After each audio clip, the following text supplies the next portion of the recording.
గుప్పెడంత మనసు ఎపిసోడ్ 14. దీప్తికి తనకి మధ్య ఇంతవరకు ఏ రహస్యాలు లేవు. కానీ ఈ మధ్య తను మాట్లాడడం కలవడం అరుదైపోతుంది. కలిసిన మనసు విప్పి మాట్లాడుకునేంత వ్యవధి చిక్కడమే లేదు. ఇక ఇప్పుడు బాస్ పక్కన ఉంటే తనేం మాట్లాడుతుంది? ఏంటే బయలుదేరదామా అంటే కదలకుండా ఏదో ఆలోచిస్తున్నావు అంటూ దీప్తి భుజం పట్టుకొని కుదిపేసేసరికి ఎక్కడికే అని అడిగింది అయోమయంగా. ఈ బుద్ధు చెప్పనే లేదా అంటూ కృష్ణ తల మీద ఓ మొట్టికాయ వేసి ఇక్కడ హోటల్లో లంచ్ చేసి ప్రసాద్ ఐమాక్స్ లో పిక్చర్ చూసి వెళ్దామని ప్లాన్ చేస్తాం అంది దీప్తి. చెబితే ఓతంట చెప్పకపోతే ఓతంట నీతో అని తల తడుముకుంటూ అన్నాడు కృష్ణ. అది చూసి కృష్ణ మనోహర్ నవ్వాడు. అవునా, అవన్నీ దేనికి?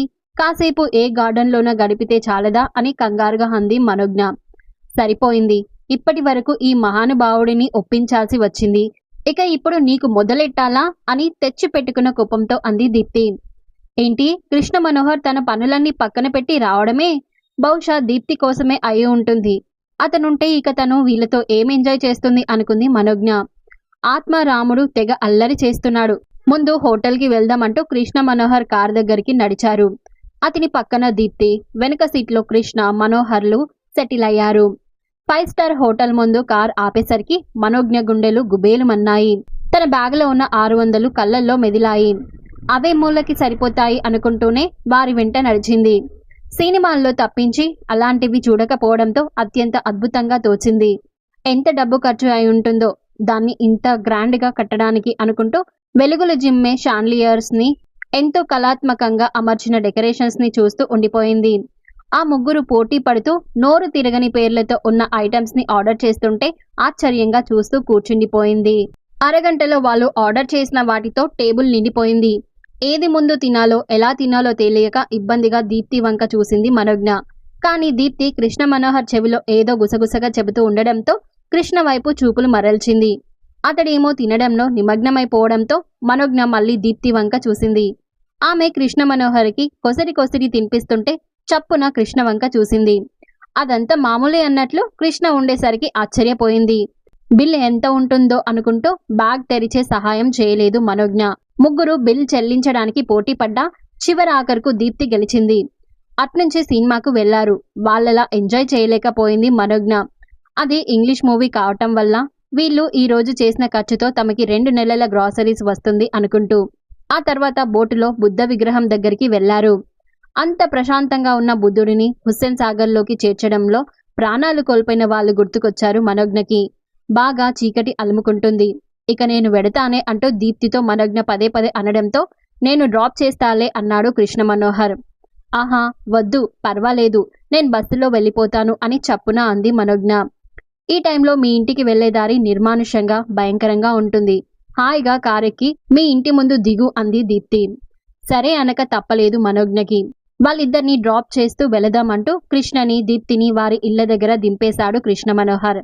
అంతకుముందు చూసిన రూటే కాబట్టి ఈసారి మనోజ్ఞ డైరెక్షన్స్ తీసుకోకుండా వాళ్ళ ఇంటి ముందు కార్ ఆపి బాయ్ గుడ్ నైట్ అన్నాడు కృష్ణ మనోహర్. బాయ్ అనబోయి ఇంతకు ముందు తను అతడిని లోపలికి ఆహ్వానించలేదని గుర్తుకొచ్చి లోపలికి రండి సార్ అంది ఎలాగో గొంతు పెగల్చుకొని. సరే అంటూ అతడు కారు దిగేసరికి బిత్తరపోయింది. పదండి అని అతను అనేసరికి గబగబా నడిచి తాళం తీసి లైట్ వేసింది. తల వంచి లోపలికి వచ్చాడు కృష్ణ మనోహర్. ఉన్న ఒక్క కుర్చీని ముందుకు జరిపి కూర్చోండి సార్ అంది మనోజ్ఞ. కూర్చుంటూ చుట్టూ చూశాడు. చిన్న గదే అయినా పొందికగా అన్ని సర్ది ఉండడం చూసి మనసులోనే మెచ్చుకున్నాడు మనోహర్. ఈలోగా మజ్జిగ కలిపి అతనికి అందిస్తూ కాస్త మజ్జిగ తాగండి సార్ అంది మనోజ్ఞ. అతను సిప్ చేస్తూ బావుంది, ఇందులో ఏం కలిపావు అని అడిగాడు. ఏం కలిపాను? దబ్బాకు వేశాను అంతే, అది మన గుర్తు తెచ్చుకుంటూ. కరెక్ట్, మా అమ్మమ్మ కూడా వేస్తుంది ఇలాగే అన్నాడతను. సుగుణాకరం పడుకున్నట్లు ఉన్నాడు. లేకుంటే కారు చూసి ఆరా తీయడానికి తయారయ్యేవాడే అనుకుంటూ అటూ ఇటూ భయంగా చూడసాగింది. అది గమనించి సారీ, ఒంటరిగా ఉన్న అమ్మాయి దగ్గరికి ఇలా అందున రాత్రిపూట రావడం మంచిది కాదు అంటూ లేచాడతను. అందుకోసమే ఎదురు చూస్తున్నట్లు గుడ్ నైట్ సార్ అంది మనోజ్ఞ. అతను బయటకు కదలగానే మర్యాదగా ఉండదనుకుంటూ తను అతనితో పాటు వచ్చి బాయ్ చెప్పింది. ఇంతలో తన పాదం కింద మెత్తగా తగలడంతో అమ్మోయ్ అంటూ గట్టిగా అరిచింది వణికిపోతూ. కారు ఎక్కబోతున్న కృష్ణ మనోహర్ చటుక్కున వచ్చి ఏమైంది అని అడిగాడు. దూరంగా చరచర పాకుతూ పోతున్న పామును చూపిస్తూ గజగజ వణికిపోయింది మనోజ్ఞ. నోట మాట రాకుండా నిలబడిన ఆమె భుజాలను కదుపుతూ కాటేం వేయలేదు కదా అని అడిగాడు.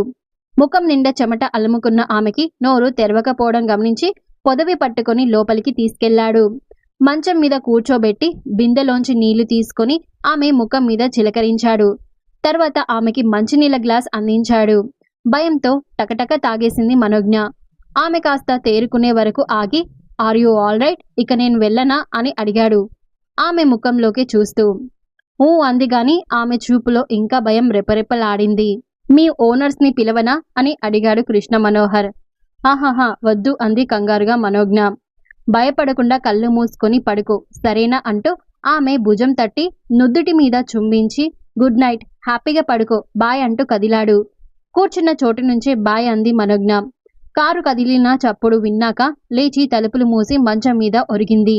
అతడు నుదుటి మీద పెట్టిన చిరుముద్దు గుర్తొచ్చి ఒళ్ళంతా పులకరించింది. భుజాల చుట్టూ ఇంకా అతని చేతుల రక్షణ కవచంలా ఉన్నట్లే ఫీల్ అవుతూ ఈ బర్త్డే నిజంగా చాలా చాలా స్పెషల్ అనుకుంది మురిపెంగా. పుట్టినరోజు పండగే అందరికీ, మరి పుట్టింది ఎందుకు తెలిసేదే కొందరికి అని సన్నగా పాడుకుంటూ ఇంట్లోకి కాలు పెట్టింది దీప్తి. ఆమె కోసమే ఎదురు చూస్తున్న శ్రీరామ్, దీప్తి ఒకసారి నా గదిలోకి రా, మాట్లాడాలి అంటూ వెళ్ళాడు. దీప్తి తిరుగులు ఎక్కువయ్యాయి ఈ మధ్య అనుకుంటూ. ఈ స్వరంలోని తీవ్రతకి ఆశ్చర్యపోతూ ఏంటి నాన్న అని అనుసరించింది దీప్తి. అమ్మేది, అప్పుడే పడుకుందా అని అడుగుతూ కూర్చుంది దీప్తి. అమ్మను లేపకు, ఇది మనిద్దరమే మాట్లాడుకోవాల్సిన విషయం అన్నాడు అతను గది బోల్ట్ పెడుతూ. అతడిని నిశితంగా గమనిస్తూ కూర్చుంది దీప్తి. ఎక్కడికి వెళ్ళి వస్తున్నావు? మన కారు ఏమైందని అతడి కారులో వచ్చావు అని అడిగాడు సూటిగా. చెప్పే వెళ్ళాగా నాన్న, మను బర్త్డేని సెలబ్రేట్ చేసుకున్నాం. ఫ్రెండ్స్ అంతా కలిసి కృష్ణ మనోహర్ కారులో వచ్చేసాం. రేపు తను నా కార్ని వాళ్ళ డ్రైవర్తో పంపిస్తానన్నాడు అని అంది సింపుల్గా. ఓ క్షణం ఏం మాట్లాడాలో తోచలేదు అతనికి. దీప్తి, నీ మంచి కోరుకునే వారిలో నేనే మొదటివాడినని తెలుసుగా అన్నాడు ఉపోద్ఘాతంగా. అవును, అయినా ఇంత సడన్ గా ఈ ప్రశ్న ఏంటి అని నవ్వుతూ అంది. దీప్తి ఏ ప్రశ్నలు వేయకుండా నేను చెప్పేది వినమ్మా అని అన్నాడతను బతిమాలుతున్నట్లుగా. ఆ మాటకి వింతగా అతని వంక చూస్తూ సరే అంది దీప్తి. దీప్తి, నీకు మంచి సంబంధం వెతికి పెళ్లి చేస్తాను. ప్లీజ్ ఆ కృష్ణ మనోహర్ని మర్చిపోమ్మా అన్నాడు. ఏంటి నాన్న, మీ ఆరోగ్యం సరిగ్గానే ఉంది కదా అని అడిగింది. నాకేం పిచ్చి పట్టి మాట్లాడడం లేదమ్మా. నాకు పిచ్చి పట్టకుండా ఉండాలంటే నేను చెప్పినట్లు విను చాలు అన్నాడు లాలనగా. నాన్న, అతనితో నా పరిచయం నిన్న మొన్నటిది కాదు. నేనంటే అతనికి ప్రాణం. నాకు అంతే. తనని చూడకుండా, అతని మాట వినకుండా ఒక్క రోజైనా ఉండలేను అని అంటుండగా స్టాప్, ఇక ఒక్క మాట కూడా నేను వినలేను. నా మాట విని ఆ కృష్ణని మర్చిపో తల్లి అని అన్నాడు.